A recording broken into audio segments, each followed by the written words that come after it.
ഈ ഒരു ഇസ്മു ചൊല്ലിയാൽ, ഈ ഇസ്മു ചൊല്ലിയിട്ട് എന്ത് ചോദിച്ചാലും അർശ് ഇങ്ങനെ ഒന്ന് കുലുങ്ങുമെന്നാണ്. ആ സമയത്ത് അള്ളാഹു റബ്ബുൽ ആലമീൻ മലക്കുകളോട് ചോദിക്കും, എന്തുകൊണ്ടാണ് അർശ് ഇങ്ങനെ കുലുങ്ങുന്നത്? അള്ളാഹുവിനറിയാം. പടച്ചവനെ, അത് ഇന്നാലിന്ന ഇസ്മു ചൊല്ലി നിന്നിലേക്ക് കൈ ഉയർത്തുന്ന നിന്റെ അടിമകൾ നിമിത്തമാണ്. എന്താണ് അവർ ചോദിക്കുന്നത്? ഇന്നാലിന്ന കാര്യമാണ്. ആ ആഗ്രഹം അള്ളാഹു നിറവേറ്റി തരുമെന്ന് പരിശുദ്ധ മുഹമ്മദ് മുസ്തഫ സല്ലല്ലാഹു അലൈഹി വസല്ലമ തങ്ങളിൽ നിന്ന് മഹാരഥന്മാർ ഉദ്ധരിക്കുന്നത് കാണാം. നമ്മൾ വിചാരിച്ചാൽ ഒരു മരം പിടിച്ചു കുലുക്കാൻ പറ്റുമോ?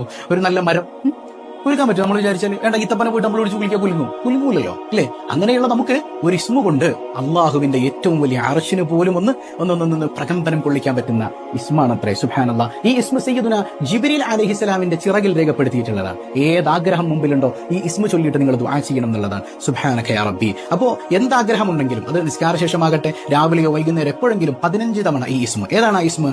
യാ മാലിക്കൽ മുൽക്കി, ശ്രദ്ധിക്കണം, യാ മാലിക്കൽ മുൽക്കി യാ ദൽ ജലാലി വൽ ഇക്റാം യാ അല്ലാഹ്.